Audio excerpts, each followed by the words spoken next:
Así, la metáfora del yo cobra identidad y cobra sustancialidad, independizándose de la estructura de funciones de la conciencia.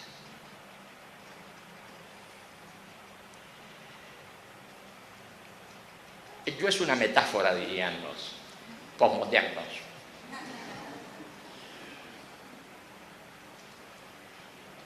Por otra parte, los reiterados registros y reconocimientos de la acción de la atención se van configurando en el ser humano muy tempranamente a medida que el niño dispone de direcciones más o menos voluntarias hacia el mundo externo y el intracuerpo. Gradualmente, con el manejo del cuerpo y de ciertas funciones internas, se va robusteciendo la presencia puntual y también una copresencia más amplia, en la que el registro del propio cuerpo, del propio yo, se constituye en concentrador y trasfondo de todas las actividades mentales. Estamos en presencia de esa gran ilusión de la conciencia a la que llamamos yo. Es claro que existe para la conciencia el registro y la noción del propio yo, pero comprendemos que se trata de una estructuración variable dependiente de la situación de los sentidos, de la memoria y de la posición de la atención en el espacio de representación. A estas alturas del desarrollo de Psicología 4 se llega al parágrafo de las estructuras de conciencia. Allí se dice que los diferentes modos de estar el ser humano en el mundo, las diferentes posiciones de su experimentar y hacer, responden a estructuraciones completas de conciencia. Así, la conciencia desdichada, la conciencia angustiada, la conciencia emocionada, la conciencia asqueada, la conciencia nauseada, son casos relevantes descritos por diferentes autores que en su mayoría adhieren al método fenomenológico y al análisis existencial. En nuestro caso, comenzamos por estudiar los comportamientos que muestran anormalidades respecto a parámetros del individuo o del grupo considerado. Llevamos nuestro estudio sobre los comportamientos no habituales fuera del terreno de la patología para concentrarnos en dos grandes grupos de estados y casos a los que hemos llamado el grupo de la conciencia perturbada y el grupo de la conciencia inspirada.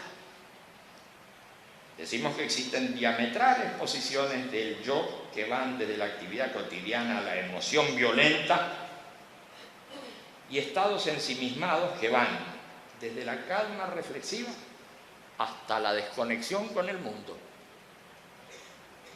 Reconocemos además otros estados alterados en los que las representaciones se externalizan proyectivamente, de tal modo que realimentan a la conciencia como percepciones provenientes del mundo externo, y otros de ensimismamiento en los que la percepción del mundo externo se internaliza introyectivamente.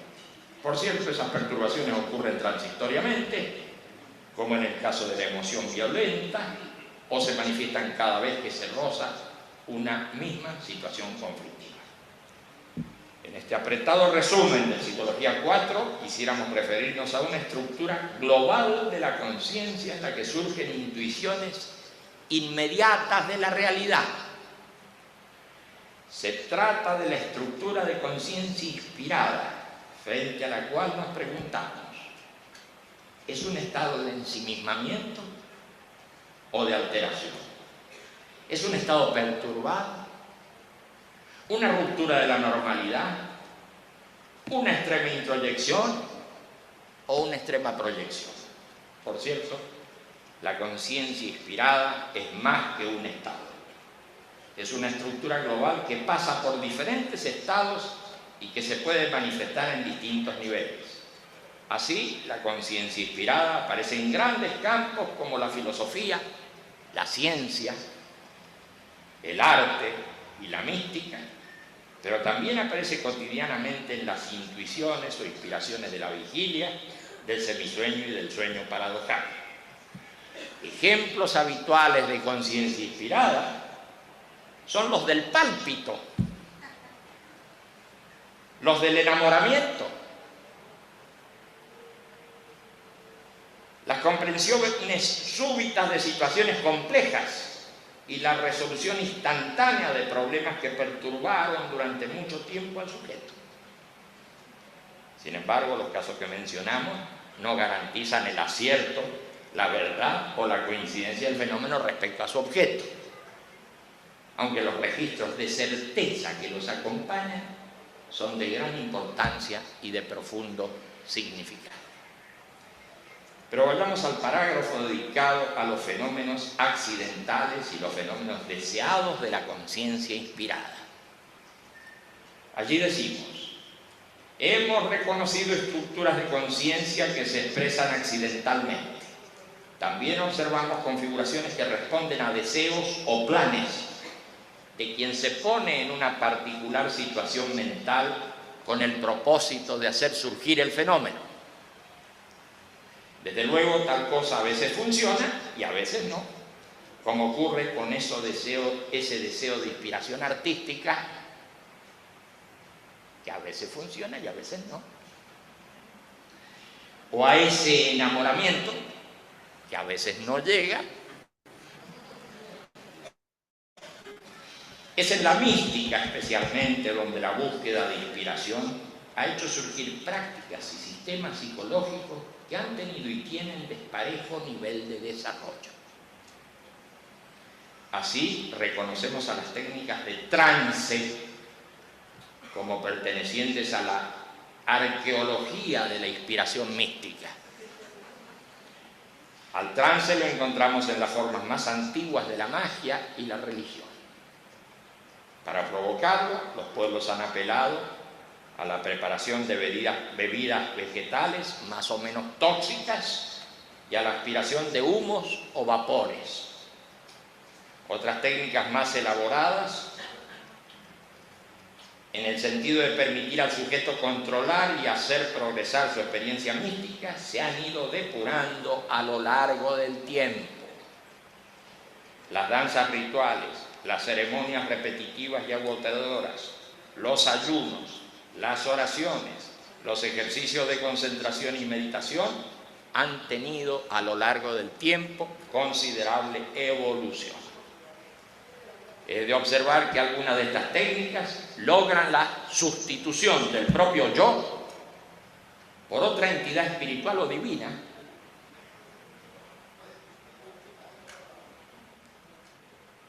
y en base a esas imágenes se va profundizando en el espacio de representación, se toma contacto con otro estado o tal vez con otro nivel de conciencia al cual nos referimos con la designación de lo profundo.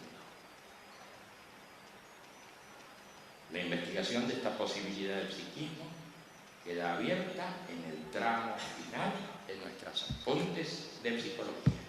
Nada más y muchas gracias.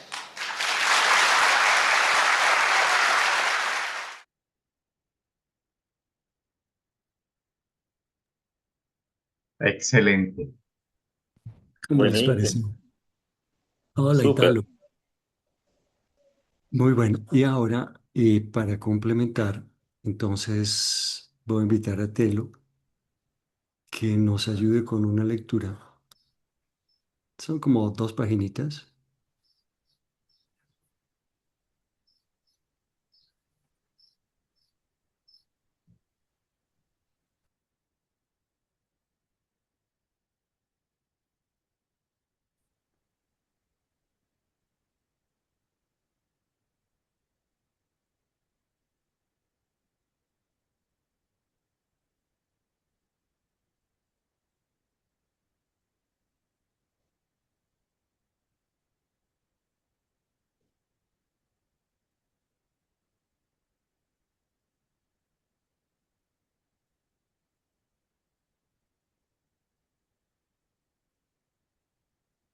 Listo, Telín. Ok, Entonces, por favor, cuando quieras. vale. Bueno, el desplazamiento del yo, la Sí. suspensión del yo. La Sibila de Cumas no queriendo ser tomada por la terrible inspiración, se desespera y retorciéndose grita, ya viene el Dios. Y al dios Apolo le cuesta poco bajar desde su bosquecillo sagrado hasta el antro profundo, en donde se apodera de la profetisa. En este caso y en diferentes culturas, la entrada al trance ocurre por interiorización del yo y por una exaltación emotiva en la que está copresente la imagen de un dios o de una fuerza o de un espíritu que toma y suplanta la personalidad humana. En los casos de trance, el sujeto se pone a disposición de esa inspiración que le permite captar realidades y ejercitar poderes desconocidos para él en la vida cotidiana. Sin embargo, leemos a menudo que el sujeto hace resistencia y hasta lucha con un espíritu o un dios tratando de evitar el arrebato en unas convulsiones que hacen recordar a la epilepsia, pero eso es parte de un ritual que afirma el poder de la entidad que doblega la voluntad normal. En Centroamérica, el culto del vudú haitiano nos permite comprender técnicas de trance que se realizan con danzas apoyadas con pócimas producidas en base a un pez tóxico. En Brasil, la macumba nos muestra otras variantes místicas del trance logradas mediante danzas y apoyadas con una bebida alcohólica y tabaco. No todos los casos de trance son tan vistosos como los citados. Algunas técnicas indias, las, las de los yantras, permiten llegar al trance por interiorización de triángulos cada vez más pequeños con una figura geométrica compleja que ocasionalmente termina en un punto central. También en la técnica de los mantras, por repetición de un sonido profundo que el sujeto va profiriendo, se llega al ensimismamiento. En esas contemplaciones visuales o auditivas, muchos practicantes occidentales no tienen éxito porque no se preparan afectivamente, limitándose a repetir figuras o sonidos sin interiorizarlos con la fuerza emotiva o devocional que se requiere para que la representación senestésica acompañe al estrechamiento de la atención. Estos ejercicios se repiten tantas veces como sea necesario hasta que el practicante experimente la sustitución de su personalidad y la inspiración se haga plena. El desplazamiento del yo y la sustitución por otras entidades pueden ser verificados en los cultos mencionados y hasta en las más recientes corrientes espíritas. En estas, el médium, en trance, es tomado por una entidad espiritual que sustituye a su personalidad habitual. No ocurre algo tan diferente como el trance hipnótico cuando el sujeto interioriza profundamente las sugestiones del operador, llevando la representación de la voz al lugar que normalmente ocupa el yo habitual. Desde luego, para ser tomado por el operador, el sujeto debe ponerse en un estado receptivo de fe y seguir sin dudar las instrucciones recibidas. Este punto muestra una característica importante de la conciencia. Estamos diciendo que mientras se realiza una operación vigílica atenta, aparecen en sueños que a veces pasan inadvertidos o terminan por desviar la dirección de los actos mentales que se llevan a cabo. El campo de copresencia actúa siempre aunque los objetos de conciencia presentes se muestren en el foco atencional. La gran cantidad de actos automáticos que se realizan en vigilia muestra esta aptitud de la conciencia para realizar diferentes trabajos simultáneos. Ciertamente, la disociación puede alcanzar cotas patológicas, pero también se puede manifestar con fuerza en casi todos los fenómenos de inspiración. Por otra parte, el desplazamiento del yo puede no ser completo en el trance espírita o la hipnosis, como se comprueba en la llamada escritura automática, que se efectúa sin tropiezos, aunque la atención del sujeto esté puesta en el diálogo o en otras actividades. Con frecuencia encontramos esta disociación en la criptografía, en la que la mano dibuja mientras el sujeto desarrolla una conversación telefónica muy concentrada. Avanzando hacia el ensimismamiento, podemos llegar a un punto en que los automatismos queden superados y ya no se trate de desplazamientos ni sustituciones del yo.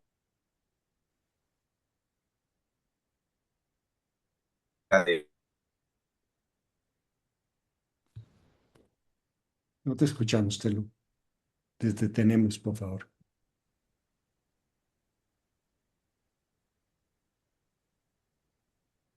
Ahora sí, Hasta ahora sí.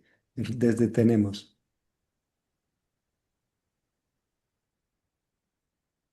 No te oímos. Si quieres, yo continúo, Telo. ¿Vale? Tenemos a mano el ejemplo que nos da la práctica de la oración del corazón, realizada por los monjes ortodoxos del Monte Athos. La recomendación de Evagrio Póntico resulta muy adecuada para eludir las representaciones, por lo menos las de los sentidos externos. No imagines la divinidad en ti cuando oras, ni dejes que tu inteligencia acepte la impresión de una forma cualquiera. Mantente inmaterial y tú comprenderás. En grandes trazos, la oración funciona así. El practicante en retiro silencioso se concentra en su corazón y tomando una frase corta, inhala suavemente, llevando la frase con el aire hasta el corazón. Cuando ha terminado la inhalación, presiona para que llegue más adentro. Después va exhalando muy suavemente el aire viciado sin perder la tensión en el corazón. Esta práctica era repetida por los monjes muchas veces al día hasta que aparecían algunos indicadores de progreso como la iluminación del espacio de representación. Siendo precisos, hemos de admitir el pasaje por el estado de trance en algún momento de las repeticiones de las oraciones usadas.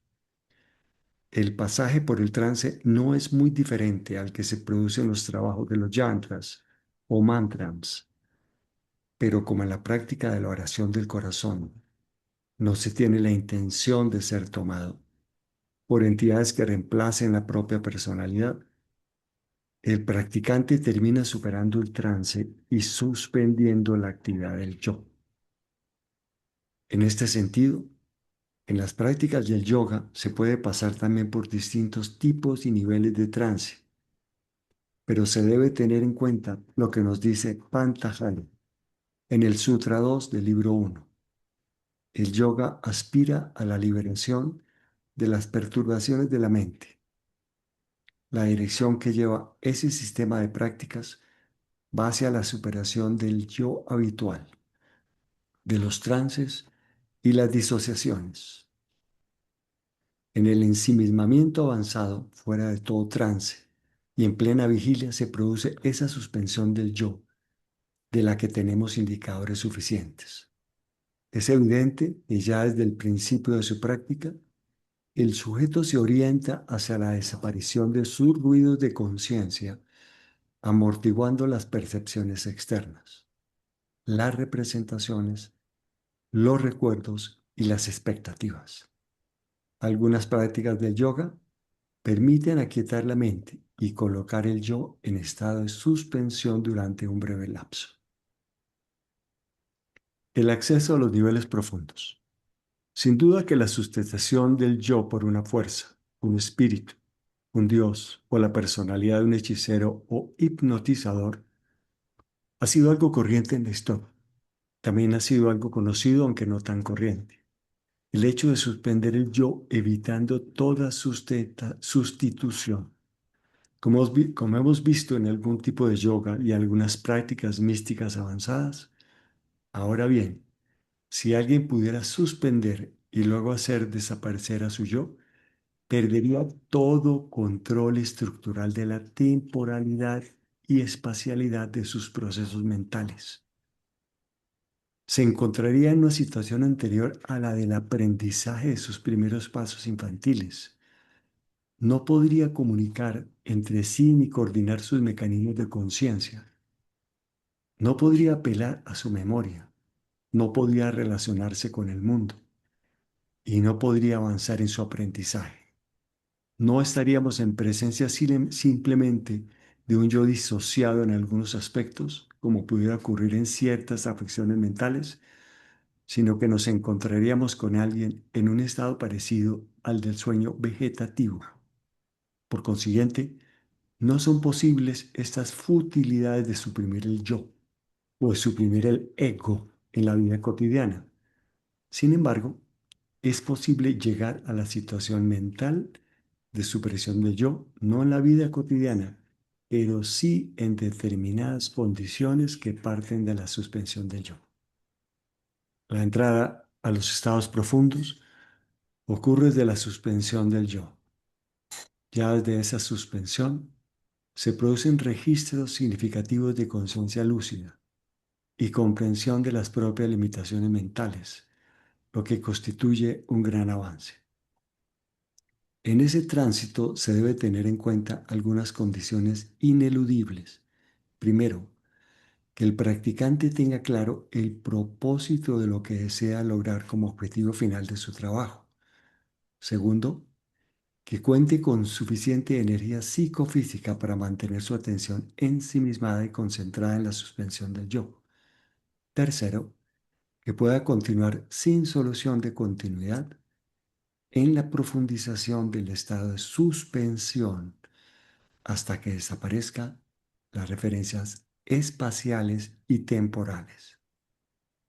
Con respecto al propósito, se debe considerar este como la dirección de todo el proceso, pero sin que ocupe el foco atencional. Estamos diciendo que el propósito debe ser grabado con suficiente carga afectiva como para operar copresentemente mientras la atención está ocupada en la suspensión del yo y en los pasos posteriores. Esta preparación condiciona todo el trabajo posterior. En cuanto a la energía psicofísica necesaria para mantenimiento de la atención en un interesante nivel de concentración, el principal impulso proviene del interés que forma parte del propósito. Al comprobar la falta de potencia y permanencia,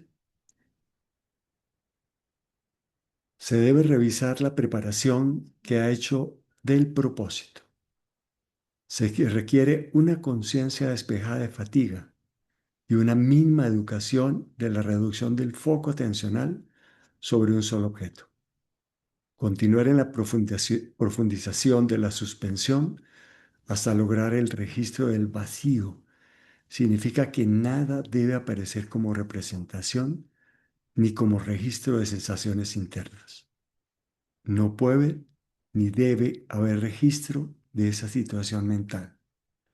Y el regreso a la situación mental de suspensión o a la vigilia habitual se produce por los impulsos que delatan la posición y las incomodidades del cuerpo.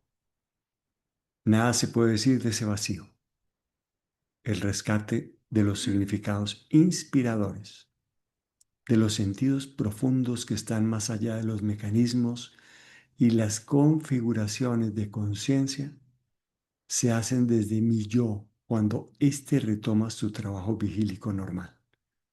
Estamos hablando de traducciones de impulsos profundos que llegan a mi intracuerpo durante el sueño profundo o de impulsos que llegan a mi conciencia en un tipo de percepción diferente a las conocidas en el momento de regreso a la vigilia normal. No podemos hablar de ese mundo porque no tenemos registro durante la eliminación del yo. Solamente contamos con las reminiscencias de ese mundo, como nos comentara Platón en sus mitos. Nada más. Gracias. Gracias. Bueno, este fue Psicología 4, como dice estilo, una apretada síntesis. Sí, Así que para para poder continuar con este trabajo. Entonces ahora los vamos a invitar a hacer una experiencia guiada que se llama el festival. ¿Les parece? Entonces invitamos a Ildefonso, que por favor nos guíe un pequeño relax, mientras yo voy preparando la parte técnica.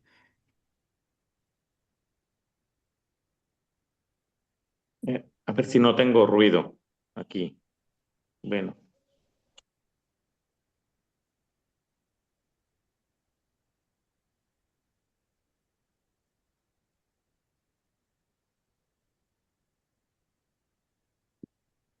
pues nos preparamos para descansar nuestro cuerpo, nuestra mente y les invitamos a interiorizar las siguientes acciones, imaginando nuestro cuerpo, comenzando por la cabeza, comenzando por la cabeza y vamos descendiendo por el frente, cubriendo y pasando por los músculos de la cara, por los ojos, la nariz, toda nuestra parte de enfrente y bajamos por el cuello lentamente, encontrando quizás alguna tensión y si es así, presionamos y soltamos. Hacemos un ejercicio de imprimir, de comprimir y soltar. Descendemos por el cuello, transitamos por nuestros brazos, antebrazos, manos, dedos. Volvemos en este ejercicio a nuestra cabeza, detenemos en nuestro descenso, pasando suavemente por todas las expresiones que tenemos, por todas las características de nuestro rostro. Nos imaginamos cada uno de ellos, descendemos, bajamos lentamente por el cuello, el tórax, hasta el bajo vientre y seguimos en este recorrido, volviendo a la cabeza, pensando el descenso ahora por la parte posterior, por el cuello, la nuca, la parte trasera, la espalda y vamos bajando lentamente.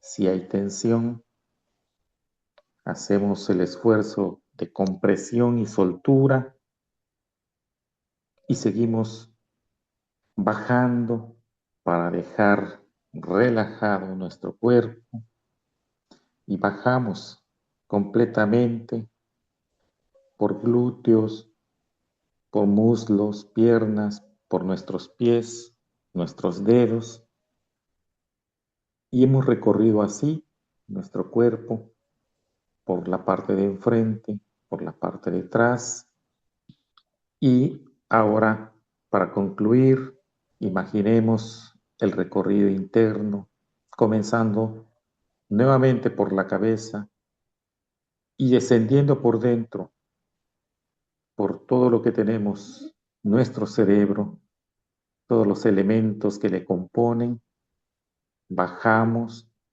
y recorremos por el interior, pasando por nuestros órganos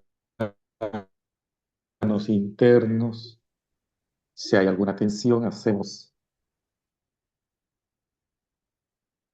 el ejercicio de comprimir y liberar y recorremos interiormente todo nuestro organismo, disponiéndonos para escuchar un relato que complemente este ejercicio de relajación. Vamos así a una experiencia guiada.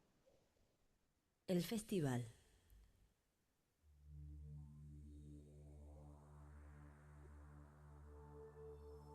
Acostado en una cama, Creo estar en la habitación de un hospital. Escucho apenas el goteo de un grifo de agua mal cerrado. Intento mover los miembros y la cabeza, pero no me responden. Con esfuerzo mantengo los párpados abiertos. Me parece que alguien ha dicho a mi lado que afortunadamente salí de todo peligro, que ahora todo es cuestión de descanso. Inexplicablemente, esas palabras confusas me traen un gran alivio. Siento el cuerpo adormecido y pesado, cada vez más flojo. El techo es blanco y liso, pero cada gota de agua que escucho caer destella en su superficie como un trazo de luz. Una gota, una raya, luego otra, después muchas líneas, más adelante ondulaciones. El techo se va modificando siguiendo el ritmo de mi corazón. Puede ser un efecto de las arterias de mis ojos al pasar los golpes de sangre. El ritmo va dibujando el rostro de una persona joven. Tú, me dice, ¿por qué no vienes? Claro, pienso, ¿por qué no?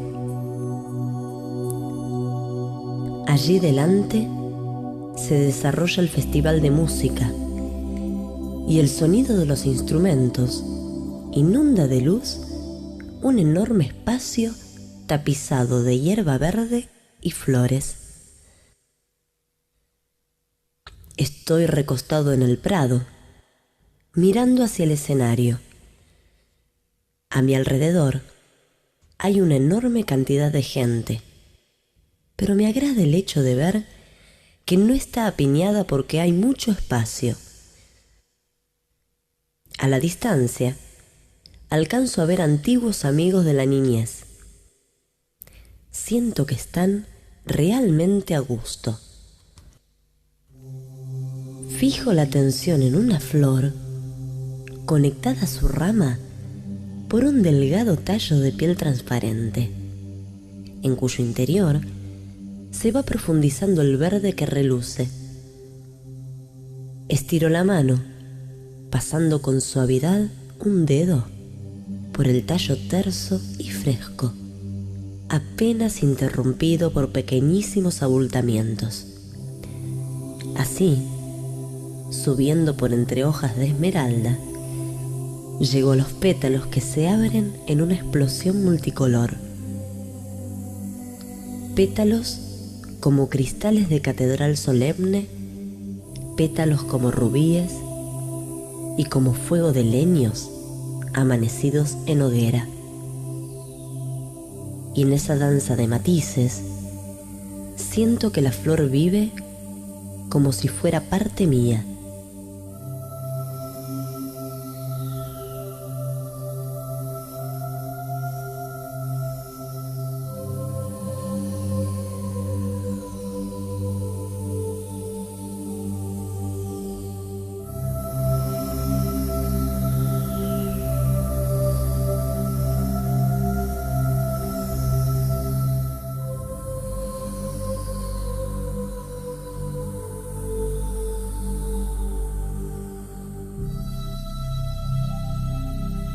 Y la flor, agitada por mi contacto, suelta una gota de rocío amodorrado, apenas prendida en una hoja final.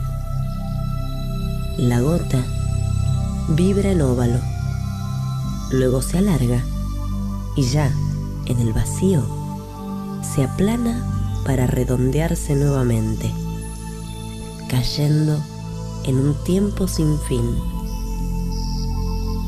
Cayendo cayendo en el espacio sin límite. Por último, dando en el sombrero de un hongo, rueda por él como pesado mercurio para deslizarse hasta sus bordes.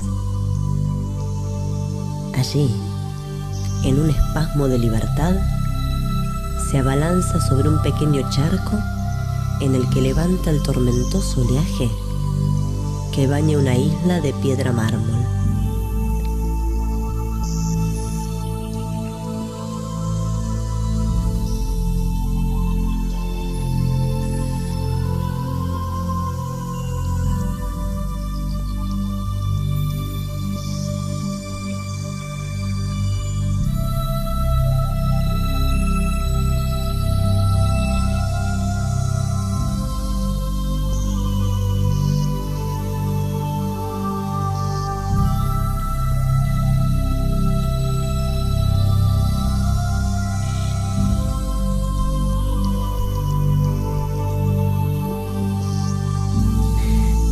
Alzo la mirada para ver a una abeja dorada que se acerca a libar en la flor.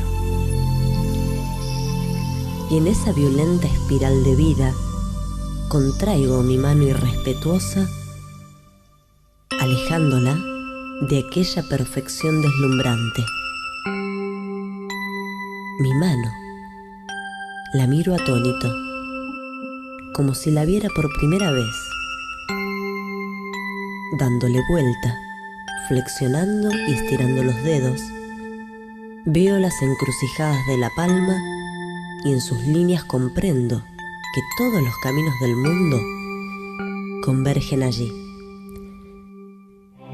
Siento que mi mano y sus profundas líneas no me pertenecen y agradezco en mi interior la disposición de mi cuerpo. Delante se desarrolla el festival y yo sé que la música me comunica con esa muchacha que mira sus vestidos y con el hombre joven que acariciando un gato azul se respalda en el árbol. Sé que antes he vivido esto mismo y que he captado la rugosa silueta del árbol y las diferencias de volumen de los cuerpos. Otra vez, ya he advertido esas nubes ocre, de forma blanda, pero como de cartón, recortado en el celeste límpido del cielo. Y también he vivido esa sensación sin tiempo, en que mis ojos parecen no existir, porque ven todo con transparencia, como si no fueran ojos de mirar diario, aquellos que enturbian la realidad. Siento que todo vive y que todo está bien, que la música y las cosas no tienen nombre y que nada verdaderamente puede designarlas.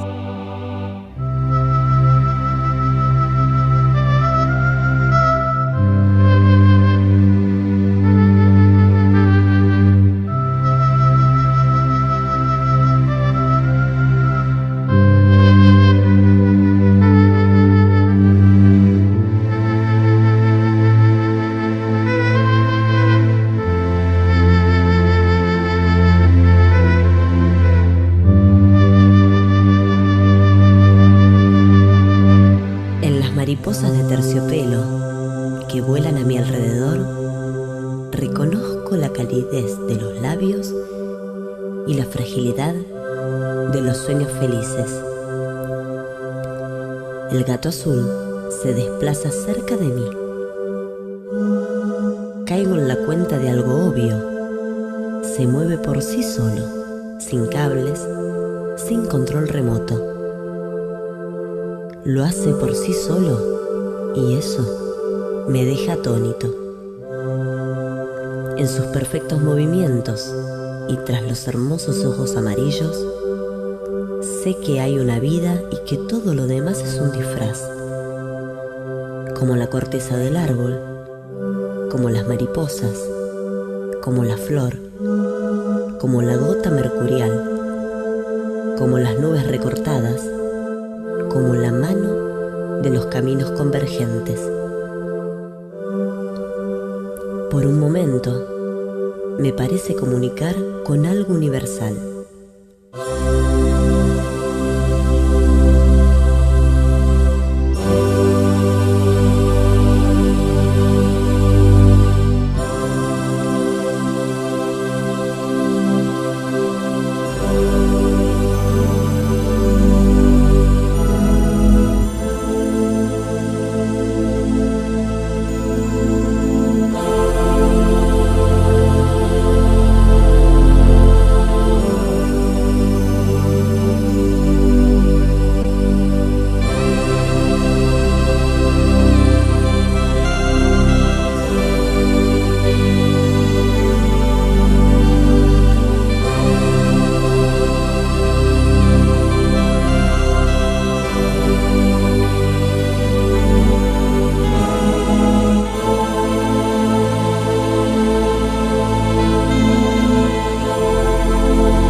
Pero una voz suave me interrumpe justo antes de pasar a otro estado de conciencia. ¿Usted cree que así son las cosas?, me susurra el desconocido. Le diré que no son de ese modo, ni del otro. Usted pronto volverá a su mundo gris, sin profundidad, sin alegría, sin volumen, y creerá que ha perdido la libertad. Por ahora no me entiende, ya que no tiene capacidad de pensar a su antojo. Su aparente estado de libertad es solo producto de la química. Esto le sucede a miles de personas, a las que aconsejo cada vez: buenos días. El amable señor ha desaparecido. Todo el paisaje empieza a girar en una espiral gris claro, hasta que aparece el techo ondulante. Oigo la gota de agua del grifo. Sé que estoy acostado en una habitación. Experimento que el embotamiento de los sentidos se diluye. Pruebo mover la cabeza y responde. Luego los miembros. Me estiro y compruebo que estoy en perfectas condiciones. Salto de la cama reconfortado, como si hubiera descansado años. Camino hasta la puerta de la habitación. La abro. Encuentro un pasillo. Camino velozmente en dirección a la salida del edificio. Llego hasta ella. Veo una gran puerta abierta por la que pasa mucha gente en ambas direcciones. Bajo los escalones y llego a la calle.